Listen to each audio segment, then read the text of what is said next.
Ok, bonjour à tous. Donc, avant de commencer ce cours, je vais rapidement résumer le but de l'exercice exploratoire de la semaine dernière. Donc, vous vous souvenez qu'on a commencé à étudier ce système à 1 degré de liberté et pour lequel on considérait une charge qui est une charge constante pendant une certaine durée de temps. Donc, le système qu'on est en train de regarder est un système qu'on peut modéliser ou en tout cas représenter comme ceci. On a un ressort de raideur K, une masse. On peut éventuellement ajouter une composante visqueuse. On va bien voir dans une minute qu'on n'en a pas vraiment besoin quand on fait de la sollicitation impulsionnelle. Et donc ce système à 1 degré de liberté est chargé par une charge P de t, dont l'évolution au cours du temps s'exprime comme ceci. P de t est égal à F, une valeur constante, pendant un laps de temps Td, et pi est égal à 0. Donc l'équation du mouvement qui gouverne ce problème-là, elle s'écrit mq secondes, où q est le déplacement de la masse, plus cx point plus kq égale à p de t. Alors en divisant à gauche et à droite par la masse, on sait qu'on peut réécrire cette équation sous cette forme-là. Donc c'est ce qu'on vous a demandé d'implémenter dans MATLAB, avec quelques valeurs numériques qui sont choisies. Donc on va choisir une masse de 1 kg, une force de 1 newton et une pulsation de 1 radian par seconde. Alors je vais commencer dans les résultats que je vous montre par vous montrer la solution quand xi vaut 0. Et puis je vais progressivement augmenter le coefficient d'amortissement. J'en ferai une discussion tout à l'heure. Alors, donc on avait deux cas à regarder. Le premier cas, c'est quand TD est très petit par rapport à la période de la structure. Le deuxième, c'est quand TD est très grand par rapport à la période de la structure.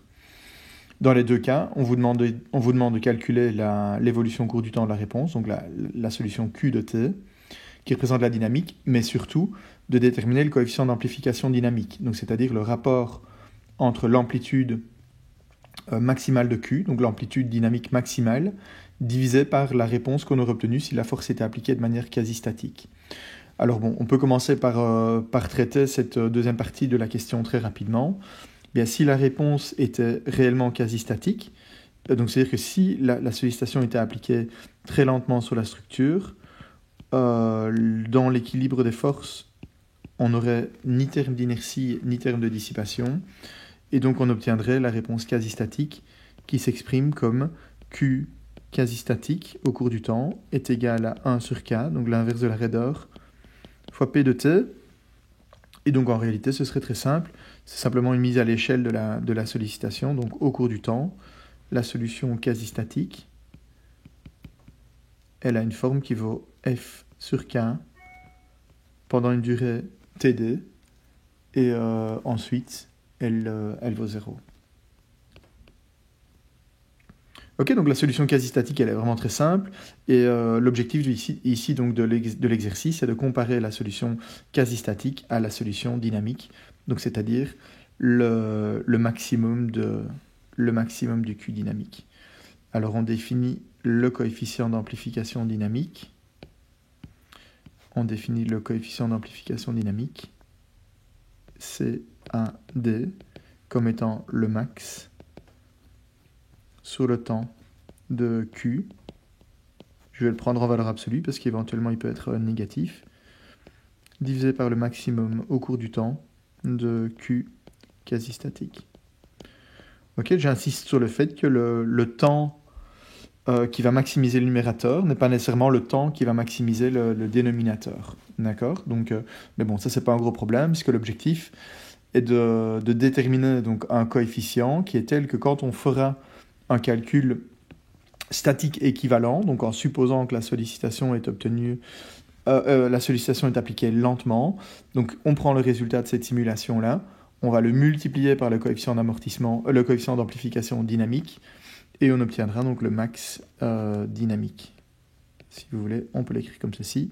Le maximum du Q dynamique est égal au coefficient d'amplification dynamique multiplié par le max d'une analyse qu'on aurait faite de manière quasi statique. Alors donc pour résoudre ce problème-là avec un petit code MATLAB, je pense que vous l'avez déjà tous développé, j'espère que c'est fait.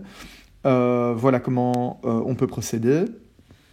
On donne une masse égale à 1 kg, on choisit oméga égale à 1 radian par seconde, donc ça veut dire une période t qui est égale à 2 pi sur oméga, donc qui vaut 2 pi secondes, 6,28 secondes. Une fréquence qui est l'inverse de la période, donc 1 sur 2 pi. F0, c'est l'intensité de la sollicitation, donc c'est la lettre F majuscule de tout à l'heure. Xi, c'est notre coefficient d'amortissement, je le mets égal à 0 pour le moment. Alors, je dois choisir un pas de temps pour utiliser la routine de Newmark. Vous vous souvenez que le pas de temps, je dois le choisir, delta t, comme étant plus petit que 1 dixième de t. Ok, il doit être bien plus petit que 1 dixième, donc 1 dixième de la période, c'est une valeur maximale. Et 1 dixième de la période, ça fait 0,63 secondes. Donc vous voyez qu'ici, en prenant 0,01 seconde, j'ai pris un pas de temps qui était bel et bien plus petit. Je vais commencer par faire varier la période de la sollicitation, donc le TD. Donc ça, ce sera variable. Je considère 4000 pas de temps. Le produit entre les deux, ici, nous dit que la durée de la simulation, tout simplement, serait égale à 40 secondes. 40 secondes simulées. Ensuite, je définis le vecteur P, je l'initialise à 0, et je remplis les quelques premières composantes par la valeur de F. Les quelques premières, je les obtiens en faisant simplement floor de TD sur DT, donc c'est-à-dire le nombre de pas de temps pour lequel la force F doit être imposée. Donc si on faisait plot de P, on obtiendrait effectivement quelque chose qui vaut F0 pendant un laps de temps TD. Ok, donc précisément ce qu'il nous faut. Ensuite, une fois que la force est déterminée, on peut rentrer dans Newmark. On calcule déplacement, vitesse, accélération et réponse quasi statique. On peut se créer un vecteur temps qu'on va utiliser pour refaire les représentations. Et on représente quoi ? On va représenter time et dep. Donc ça, c'est le déplacement dynamique. C'est l'équivalent du Q de t dont je parlais tout à l'heure. Et plot time QS, qui n'est rien d'autre que la solution quasi statique en rouge, obtenue en divisant la sollicitation par la radar. Alors, en plus de ceci, on a une petite ligne verticale en trait noir pointillé qui va nous représenter précisément la durée du chargement. Alors, les solutions que je vous présente là-bas sont 4 solutions différentes. La première correspond à T2, la durée du chargement égale à 0,1 seconde. Ok, je vous encourage à tenter de reproduire ces résultats. Vous avez vu le code MATLAB, donc vous pouvez éventuellement corriger le vôtre s'il y a des erreurs dans le code MATLAB. La deuxième correspond à une période TD de 0,5 secondes. Ensuite, je l'ai augmenté. J'ai fait tout ça manuellement. Avant de lancer une boucle, c'est important de regarder quelques exemples et de les comprendre. On lancera une petite boucle juste après pour faire les choses de manière automatique. Et le dernier cas correspond à TD égale 8 secondes. Le coefficient d'amortissement, donc, comme on l'a dit, dans tous les cas, est égal à 0%. Et donc voilà ce qu'on observe. Je vais peut-être prendre l'exemple du milieu parce qu'il est relativement simple à comprendre. Donc dans celui-là, qu'est-ce que j'ai mis ? J'ai mis une période de sollicitation de 2 secondes. Donc c'est-à-dire que 2 secondes, on le retrouve ici sur l'axe. Vous avez compris bien sûr que là, c'est le temps en secondes. Et qu'est-ce qu'on observe donc sur l'axe vertical ? Donc on observe en rouge la réponse quasi statique, Q quasi statique au cours du temps. Et on observe en bleu la réponse dynamique, Q au cours du temps. Alors donc qu'est-ce qu'on voit ? On voit qu'effectivement la réponse quasi statique en rouge, elle est égale à 1. Pourquoi 1 ? Parce que F, on a choisi F égale à 1 newton. On a dit oméga est égal à 1 radian par seconde. Et on a dit que la masse est égale à 1 kg. Donc la radar, dans ce cas-là, est égale à 1 newton par mètre. Et donc l'amplitude de la réponse quasi statique, c'est simplement l'amplitude de la force, F, donc c'est 1 newton, divisé par la radar, 1 newton par mètre, donc on a bien 1 mètre. Pendant un laps de temps qui dure 2 secondes, et puis on n'a plus rien du tout. Et puis la solution dynamique, elle part naturellement, elle part de 0. Donc si on zoomait dans le voisinage de l'origine ici, qu'est-ce qu'on obtiendrait? On obtiendrait un zoom nous donnerait quelque chose comme ceci, avec une pente égale à 0. Donc là on a Q de t au cours du temps. Et pour quelle raison est-ce qu'on part avec une pente nulle? Vous l'avez compris, parce qu'on a imposé comme condition initiale que la position était égale à 0, mais aussi que la vitesse était égale à 0. Alors, ce qu'on peut faire maintenant, une fois qu'on a compris la forme globale de la solution, c'est tenter de comparer les différentes solutions. Donc on voit que dans le premier cas, quand T2 est très petit par rapport à la période de la structure, c'est la première solution qui nous intéresse. On voit que la durée du chargement est tellement courte qu'en réalité, la réponse dynamique est initiée. Il faudrait bien sûr zoomer dans le voisinage de l'origine ici. La réponse dynamique est initiée ici au début. Et puis, la sollicitation, elle est arrêtée tellement rapidement qu'en réalité, le déplacement n'a pas eu le temps d'augmenter, n'a certainement pas eu le temps d'atteindre le déplacement qu'on aurait obtenu de manière quasi statique. Et puis s'ensuit alors une réponse libre. La réponse libre qu'on a déjà étudiée dans les exercices exploratoires de la semaine dernière. Donc on part à la sortie du régime avec un certain déplacement, une certaine vitesse, et puis on obtient donc cette réponse libre. Donc ce cas-là correspond exactement au cas de sollicitation que j'avais tenté de vous montrer en tapant avec la main à plat sur la table, en disant que probablement que la pression que j'ai imposée sur la table était très élevée, mais que la réponse statique sous cette pression-là n'était pas vue par le système dynamique à cause de son inertie. Alors, plus on augmente la durée du chargement, et plus naturellement dans cette zone, qui est la zone pendant laquelle le déplacement dynamique augmente, plus le déplacement peut augmenter. Et puis, à la sortie de ce régime, mais qu'est-ce qu'on va retrouver? On va retrouver un déplacement initial, et on va retrouver, c'est la pente ici, on va retrouver une vitesse initiale, donc ce sera Q dot à l'instant TD, et ce sera ici Q à l'instant TD, et puis s'ensuit donc la réponse libre avec cette vitesse initiale. Alors plus la durée du chargement est longue, et plus potentiellement à la sortie du régime de chargement, on peut avoir un déplacement qui est important, parce que le déplacement a eu le temps de monter. Ok, donc dans l'exemple où TD est égal à 2 secondes, on retrouve de nouveau une vitesse initiale et un déplacement initial. Alors qu'est-ce qui se passe si TD maintenant commence à être plus long que quelque chose, je dirais, qui est de l'ordre d'une fraction de la période de l'oscillateur?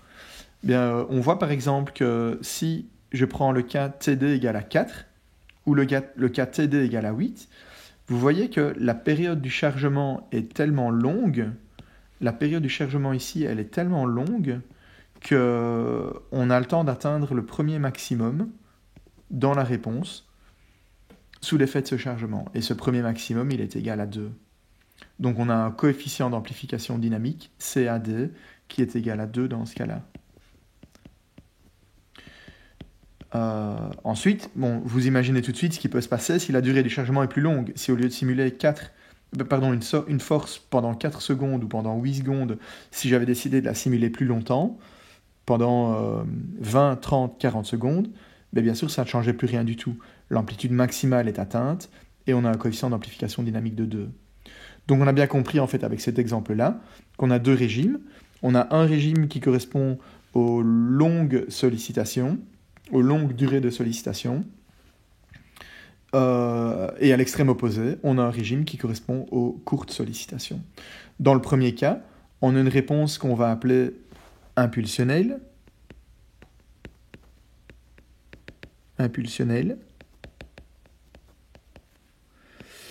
parce que, tout simplement, la durée de la sollicitation est tellement courte qu'elle s'apparente à une impulsion. Par contre, dans l'autre cas, on a une sollicitation qu'on appelle en anglais step function, fonction échelon, qui est certainement un petit peu moins utile dans les cas pratiques. Elle correspond, comme on a pu le discuter l'autre jour, au dépôt brutal d'un objet, par exemple, sur un plancher, sur une structure. Mais le dépôt, il est bel et bien brutal. Pourquoi ? Parce qu'on considère que le poids de l'objet vaut 0 et qu'à l'instant initial, l'entièreté du poids de l'objet est mobilisée. Et c'est la raison pour laquelle on peut monter si haut avec cette amplification dynamique. Ok, donc je vous donne un exemple ici où on applique la durée de la sollicitation pendant une durée de 65 secondes. Donc là, j'ai essayé de pousser un petit peu plus loin. J'ai dit TD égale 65 secondes. Vous remarquez aussi que la durée totale de la sollicitation passe de 40 à 100. Je vais simplement simuler plus longtemps en modifiant la valeur du nombre de pas de temps. Ici, n qui est égal à 4000, je l'ai fait passer à 10 000. Donc en faisant passer n à 10 000, mais en gardant le même pas de temps, delta t, donc dt égale à 0,01 seconde, on est capable de simuler plus longtemps. Et ici, je fais la comparaison donc, entre la solution où il n'y a pas d'amortissement, donc c égale à 0%, où on voit qu'effectivement, c'est ce qu'on vient d'expliquer, on est dans le mode step function, donc la sollicitation est assez longue par rapport à la période de la structure, et après un laps de temps qui est relativement court, qui est de l'ordre de 3 secondes, qui est justement la moitié de la période. On verra ça théoriquement tout à l'heure. On atteint le premier maximum, et donc ce maximum n'est plus dépassé au cours du temps. Et puis, donc ce qu'on peut faire, c'est comparer la solution quand on met un petit peu d'amortissement dans le système. Xi est égal à 2%, et Xi est égal à 5%. Mais qu'est-ce qu'on voit dans les deux autres cas ? Quand Xi est égal à 2%, évidemment, on s'attend à ce que le premier maximum atteint soit le maximum le plus important. Et dans les deux cas, la valeur du maximum qu'on atteint, elle est légèrement diminuée, mais on voit qu'il faut déjà un amortissement relativement important, donc par exemple 5%, pour voir une petite modification de ce maximum atteint. Alors quelle est la raison pour laquelle le maximum n'est pas affecté par le coefficient d'amortissement ? Parce que l'amortissement, vous vous souvenez, il est lié à la mémoire du système, et un certain temps est nécessaire pour que l'effet de l'amortissement puisse être visualisé dans une structure. Et vous vous souvenez, on a vu ça la semaine dernière, c'est le temps de mémoire. Le temps de mémoire, on a appris ça sur base de la réponse libre d'un système. Le temps de mémoire, moi je le définis comme étant la période de l'oscillateur, donc T ou bien T1, divisé par 2 Xi. Et ça, c'est une durée qui est relativement longue. Donc c'est beaucoup plus long que la période de l'oscillateur, beaucoup plus grand que T1, car l'amortissement évidemment est petit. Xi est petit par rapport à 1. Donc ça veut dire que pour que l'effet de l'amortissement se fasse ressentir, il faut attendre un temps qui est bien plus long qu'une période. Et donc par conséquent, après une seule période, c'est-à-dire le moment auquel on atteint la valeur maximale du déplacement, l'amortissement n'a pas encore eu le temps de faire effet. Et d'ailleurs, si on veut voir ce que je viens d'expliquer, si on veut voir l'effet de l'amortissement, effectivement, il faut attendre suffisamment longtemps et il faut un certain nombre de cycles pour que l'effet de l'amortissement se fasse ressentir. Donc, le temps de mémoire dont on parlait la semaine dernière, on en avait parlé pour un système pour lequel on étudiait la réponse libre. Donc ici, vous voyez, on part d'un certain déplacement initial avec une petite vitesse initiale. Et puis, je vous ai dit, le temps de mémoire, c'est le temps nécessaire pour que cette vibration disparaisse. Mais en réalité, on peut généraliser. Donc cet exemple ici nous montre qu'on peut tout à fait généraliser et dire, le temps de mémoire, c'est quoi ? C'est le temps pendant lequel le système, donc ici le système masse-ressort, se souvient d'une modification de ses conditions. Et les modifications de ces conditions, ça peut dire quoi ? Ça peut être quoi ? Ça peut être, par exemple, à cet instant-là, on lui dit... Ok, la sollicitation est arrêtée. Ou bien si je recontextualise par rapport à ce qu'on a dit la semaine dernière, on a dit qu'on l'a écarté de sa position d'équilibre, on le lâche, donc on lui donne une condition initiale. Le temps de mémoire, c'est la durée pendant laquelle le système se souvient de cette condition initiale. Ici, on peut donc généraliser en disant que ici, le système, à l'instant initial, il est soumis à une perturbation. Et le temps de mémoire, c'est quoi? C'est le temps pendant lequel le système va se souvenir de cette perturbation à l'instant initial. Ici, la sollicitation est arrêtée. Le temps de mémoire, c'est quoi? C'est le temps pendant lequel le système va se souvenir de cette modification de la solution. Et partout où il n'y a pas de discontinuité, partout où il n'y a pas de perturbation dans ce système, le système a tendance à évoluer vers un état qui est un état stationnaire.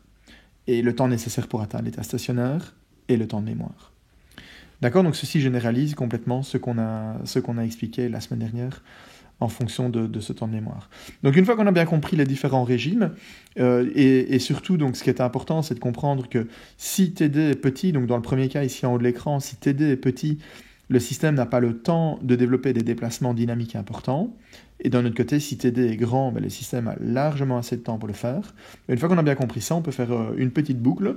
Et donc voilà, c'est ce que j'ai fait ici. J'ai fait une boucle sur la valeur de TD. Je dis que TD, la durée du chargement est quelque chose qui est variable entre 0 et 8 secondes. Donc ici, on a TD en secondes, la durée du chargement. Sur la droite, on a un chargement qui tend à être très long, comme ceci. F pendant un laps de temps TD très long. Et sur la gauche, par contre, on a un chargement qui tend à être beaucoup plus court, et donc une réponse impulsionnelle. Ce que je représente ici, c'est le maximum du déplacement dynamique, max du déplacement dynamique de Q de T.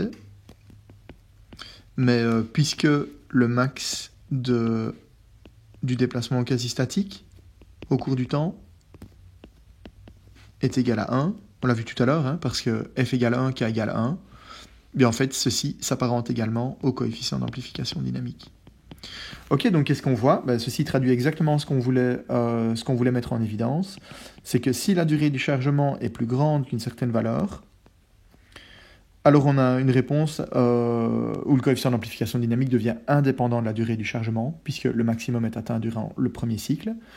Si par contre la durée du chargement est plus petite que cette valeur seuil, alors on a un coefficient d'amplification dynamique qui peut diminuer. Il peut potentiellement être plus petit que 1 si la durée du chargement descend encore en dessous d'une certaine valeur, et dans quel cas le coefficient d'amplification dynamique peut encore diminuer, et peut même prendre des valeurs qui sont vraiment très petites. Ces valeurs qui sont ces valeurs très petites ici sont en réalité les valeurs qui nous sauvent quand on a un vrai chargement impulsionnel. Donc sur la gauche du graphique, on est dans des configurations impulsionnelles, ou quand on a par exemple une vague qui vient déferler sur un mur de quai, une explosion à l'extérieur d'un bâtiment ou à l'intérieur d'un bâtiment, la durée de la sollicitation, si elle est vraiment courte par rapport à la période de la structure, elle est telle que le coefficient d'amplification dynamique est petit. Donc c'est-à-dire qu'on est incapable de supporter une pression dynamique de plusieurs tonnes par mètre carré qui correspondrait au déferlement d'une vague ou à une explosion, ou bien à ma main qui frappe la table.